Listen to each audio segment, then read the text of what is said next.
On today's show, the Cougar defense jumpstarts a massive second-half comeback versus SMU. The soccer team avenges last year's loss to Texas. And Cougar football gets a big hit with the injury of one of its key contributors. All that and more right now on ITL.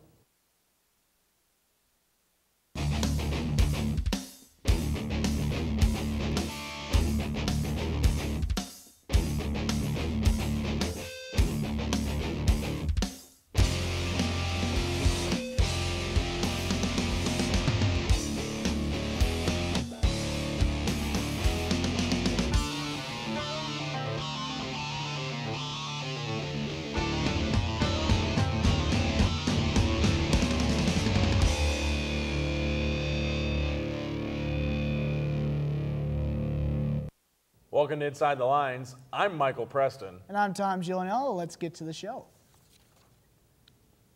The Washington State football team, 0-2 and fresh off a loss to the University of Hawaii, was looking for redemption and their first win of the season on Saturday against Southern Methodist University. The Mustangs were 2-0 heading into the matchup with the Cougs and looking to add another win against a struggling Wazoo team, but let's get to the highlights. Right off the bat, it's 0-0. This is just a straight-up nifty play. Lobestall is going to go down, but I'm going to flip it to whoop! James Montgomery is going to scramble for a few yards. He'll go down at about the 42-yard line. Now SMU's up 7-0. Cougars with the football on their own 14. Lobestall is going to look downfield for the crafty Canadian Johnny Forzani, his first catch in college ball after coming from the Calgary Stampeders junior game. Now SMU up 17-0. Marcus Richmond and James Montgomery can't decide who gets the ball. It's Marcus Richmond, though.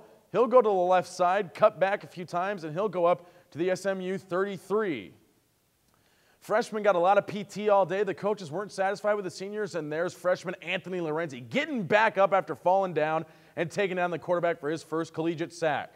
Now Marshall Lobestall with the football from his own 47, throws up a 50-50 ball to Jared Carstetter, and I got it. We're good. I'm going to celebrate a little bit, toss the ball. Here comes Jeffrey Solomon for the nice little bump.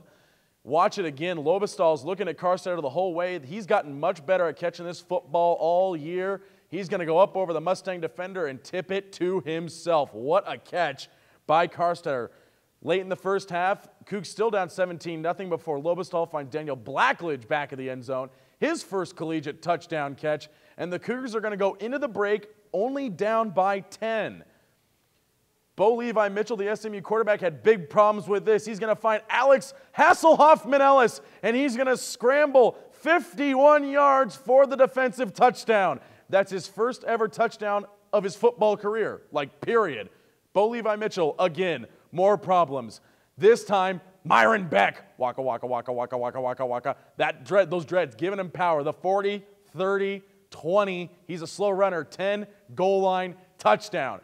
First time since 1987, the Cougars have returned two interceptions, for a touchdown. There's Mitchell scrambling again. Long gets his hands on him, and Beck just steps right in front of that, sheds a tackler. No, thank you. You'll get nothing, and like it.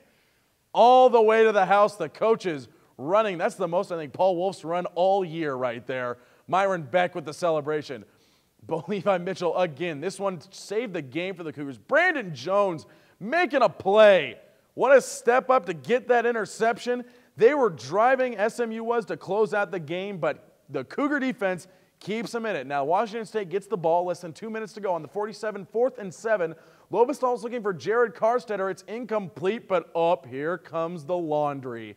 Defensive pass interference keeps the drive alive. Lobestall and the SMU 19 finds Daniel Blackledge, who gets hammered, but holds on to the football. So first and goal, now make it 3rd and goal, and Lobestall finds Carstetter in the back of the end zone, threads the defense. They're going to make it 27-26. Grassu ties it up with the point after. We're going to go to OT. Bo Levi Mitchell, he's going to find more crimson shirts. This time he throws it short to Chima Wachaku. That's the first play of the Mustang overtime, and the Cougars are going to get the ball.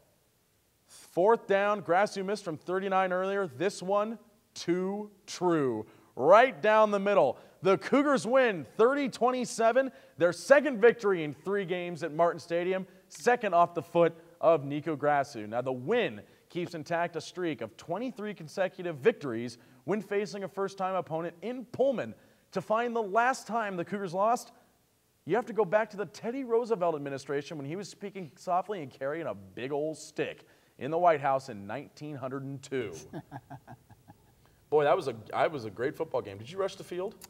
I walked on the field after everyone else got on. Hey, that's good enough for me. You were down on the field. That's pretty awesome. Yeah. I'll admit, rushing the field was a little cheesy, but a good win for the Cougars in a game that they probably should have lost by 3 touchdowns. And let's give credit where credit's due. Marshall Lobestal, struggling all game, comes through with a big drive in the 4th quarter to tie the game. Certainly does.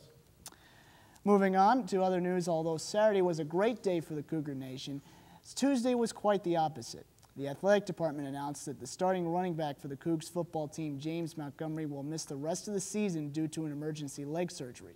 Montgomery suffered acute compartment syndrome on Saturday against SMU, which is when the pressure within the muscles builds to dangerous levels and prevents nourishment from reaching nerve and muscle cells. Without treatment, it can lead to paralysis, loss of a limb, or death. The question of going into his surgery on Saturday wasn't when he would be returning to the football field, but whether he would survive.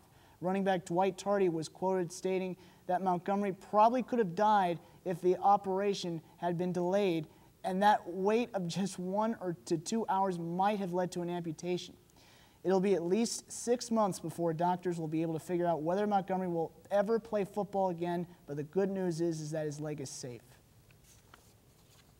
Well, moving on to some less depressing news, the women's soccer team came out of their road trip to Texas this past weekend 2-0 with victories over the University of Texas and Stephen F. Austin. The Cougs dominated both games with a combined score of 9-0. Wazoo avenged last year's loss in the NCAA tournament with a 4-0 rout of the Longhorns. 4 different Cougars scored, including Kirsten Dahlstream, who had 2 goals in the next game against Stephen F. Austin in their 5-0 shellacking of the Jacks. Freshman Brandy Vega added a goal and 2 assists, helping the Lady Cougs move to a 5-2 victory on the season. WSU's next home game is this Friday against Weber State. We're going to take a quick break right now, but when we return, our panel of analysts will debate in face-off.